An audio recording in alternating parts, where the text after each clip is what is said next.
Celibato. La opción por el celibato puede ser religiosa, como se presenta entre los sacerdotes y monjas católicos, los monjes budistas y otras religiones. Filosófica, como la opción de Platón por el estado celibatal. Social, como se presenta en quienes optan por dicho estado como opción personal. Lo común es que el estado celibatal sea voluntario, pero también puede ser inducido o forzado, como en el caso de los esclavos. En el mundo occidental contemporáneo el concepto de celibato ha sido frecuentemente asociado a la Iglesia Católica. Por su parte, Oriente conoce este estado por la Iglesia Ortodoxa, el budismo y el hinduismo. Las opciones célibes de pensadores, escritores, artistas o líderes son menos conocidas que la de los religiosos, pero no por ello menos significativas. Historia. Del hinduismo al budismo. Las opciones célibes eran ya conocidas en India a través del hinduismo con el surgimiento de los ascetas y anacoretas y aquellos que dejaban el mundo material para buscar la explicación trascendental de la existencia a través de la contemplación. Este esquema puede ser probado en los testimonios de Siddhartha Gautama, 560-480 a.C., quien en búsqueda de la verdad se une a estos. Si bien el joven brahmana no continuó el camino de los anacoretas hinduistas, indudablemente estos influenciarían mucho en la espiritualidad que de él se seguiría. El monje budista es el que sigue el camino del Buda y por lo tanto busca el desapego como método de la realización plena. Según el budismo, el sufrimiento del mundo es producto del apego y en dicho sentido el casarse no está contemplado dentro de ese camino de desprendimiento. El mismo Siddhartha abandonó a Yasodhara, con la cual se había casado a la edad de 16 años y con quien había tenido un hijo, Rahula, quien después se uniría a sus enseñanzas como Vamsi. El celibato budista ha tenido sus réplicas contemporáneas por parte de movimientos seculares en países de mayoría budista. Uno de los ejemplos es la película de Pannalin, Sansara, 2001, en la cual se cuestiona el abandono de Yasodhara y su hijo por parte de Siddhartha a través de la historia de amor de un joven Vamsi que se enamora de una muchacha de la aldea cercana. El joven abandona el monasterio y se casa con ella, pero después de varios años siente la nostalgia de la comunidad religiosa y, tal como Siddhartha con Yasodhara, la abandona tras la imprecación de su esposa, quien le dice que es más importante satisfacer 1000 deseos o conquistar tan solo uno. En el judaísmo y el islam aparte de hinduistas y griegos, son escasos los pueblos que le dieran valor al celibato y, como sucedió con el judaísmo bíblico, este era visto más como una maldición divina. Por ejemplo, en el voto de Jefté, su hija, la cual debía ser sacrificada según la promesa de su padre, no llora por su muerte, sino porque morirá virgen. Poblar la tierra se establece como un mandato divino tal como está expresado en el Génesis, e incluso antes del pecado del hombre, Dios los bendice y les dijo: sed fecundos y multiplicaos, llenad la tierra. Dicho mandamiento es reiterado después del relato del diluvio universal. Sed fecundos y multiplicaos y llenad la tierra. El deber bíblico de procrearse se expresa en Sara, la cual dice de sí misma que Dios me ha impedido tener hijos, y para cumplir con el mandamiento, ésta da a su marido a su esclava Agar. Únete a mi esclava, de pronto de ella tendrás hijos. Después las dos esposas de Jacob con sus respectivas esclavas comienzan una auténtica competencia de procreación para dar descendientes a su marido, de lo cual nacerían las 12 tribus de Israel. Es significativo el diálogo entre Raquel y su marido, quien le reclama: dadme hijos o si no me muero. De otros personajes bíblicos tendrían carácter similar. Ya en los albores del cristianismo, una de las figuras más significativas es Isabel, esposa del sacerdote Zacarías, a quien se le concede un hijo en su vejez, lo que Lucas el evangelista presenta como que el Señor le había hecho misericordia.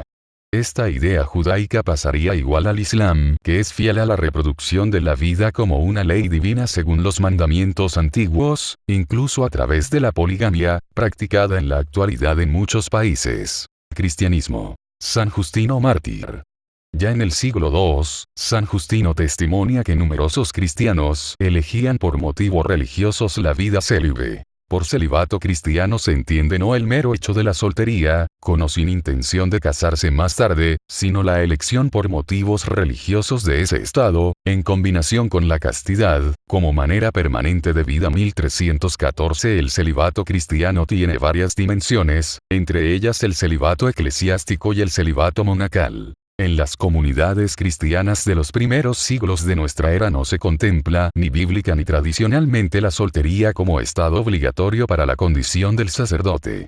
Por falta de conocimiento adecuado de los hechos históricos, existen opiniones contradictorias respecto del comienzo del celibato clerical en la Iglesia y de su origen. Algunos afirman que tomó el carácter de obligatorio en el siglo IV, mientras que otros interpretan que tuvo sus inicios en el Segundo Concilio de Letrán, 1139. Algunos le adjudican origen apostólico, mientras que otros consideran que se trata de una expresión disciplinar tardía. Como un movimiento nacido en el seno del judaísmo, el cristianismo ve la reproducción humana como precepto divino para el género humano, pero no para cada individuo.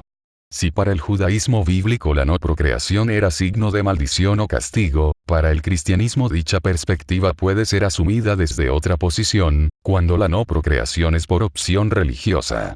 El cristianismo primitivo crea una cierta dicotomía entre la dimensión espiritual y los que viven según la carne.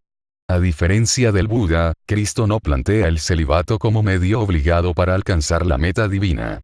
Por ejemplo, cuando se refiere a la indisolubilidad del matrimonio recuerda la tradición. ¿No habéis leído que el Creador desde el comienzo los hizo varón y hembra y que dijo? Por eso dejará el hombre a su padre y a su madre y se unirá a su mujer, y los dos harán una sola carne. El punto novedoso es precisamente la referencia a la continencia voluntaria como renuncia radical en vista del amor por el reino de Dios, que sigue a esta exclusión del divorcio. Le dijeron sus discípulos: si así es la condición del hombre con su mujer, no conviene casarse. Entonces él les dijo: no todos son capaces de recibir esto, sino aquellos a quienes es dado. Pues hay eunucos que nacieron así del seno materno, y hay eunucos hechos por los hombres, y hay eunucos que se hicieron tales a sí mismos por el reino de los cielos. El que sea capaz de recibir esto, que lo reciba. En este elemento que rompe completamente la tradición semítica, numerosos biblistas ven una invitación de Cristo al celibato perpetuo para consagrarse al reino de los cielos. Dicha mención será vital para el desarrollo de los varios tipos de celibatos cristianos y el reflejo en los demás documentos neotestamentarios, del cual se ve a Pablo como el principal arquetipo. En cuanto a lo que me habéis escrito, bien le está al hombre abstenerse de mujer. No obstante, por razón de la impureza, tenga cada hombre su mujer y cada mujer su marido. El mayor desarrollo de este nuevo concepto lo hace Pablo en su tratado sobre el matrimonio y la virginidad en el capítulo 7 de Primera de Corintios. En dicho tratado pone a la paridad ambos estados, sin embargo señala: el no casado se preocupa de las cosas del Señor, de cómo agradar al Señor. El casado se preocupa de las cosas del mundo. Está por tanto dividido. De todas maneras, cuando los autores neotestamentarios se refieren a la opción de la virginidad, no tienen en mente una jerarquía ministerial, sino que se dirigen a todo el cuerpo de los creyentes. Por otra parte, en las recomendaciones dadas en la primera epístola a Timoteo se habla del obispo, como uno que debe ser irreprensible, casado una sola vez. Es necesario que el obispo sea irreprochable, casado una sola vez, casto, dueño de sí, de buenos modales, que acoja fácilmente en su casa y con capacidad para enseñar. Que sepa gobernar su propia casa y mantener sus hijos obedientes y bien criados. Pues si no sabe gobernar su propia casa, ¿cómo podrá guiar la asamblea de Dios? Primera epístola a Timoteo 3, 2, 5. Asimismo, afirma sobre los diáconos: los diáconos deberán ser casados una sola vez y que gobiernen bien a sus hijos y su casa. 1 Timoteo 3, 12. De esta manera, los que ejercían un ministerio dentro de la iglesia primitiva tenían la opción del celibato según las recomendaciones expuestas o podían ser hombres casados. Pero muy temprano se impuso a los clérigos casados la obligación de la castidad total, con abstención de relaciones sexuales con sus esposas. Entre los primeros cristianos, ya antes de la aparición de la vida monástica, muchos practicaron un ascetismo sexual. Justino Mártir, c. 100, c. 165, declaró: Muchos hombres y mujeres de 60 o 70 años, instruidos desde la niñez en las enseñanzas de Cristo, permanecen puros, y alardeo de poder indicar muchos ejemplos de toda clase de gente.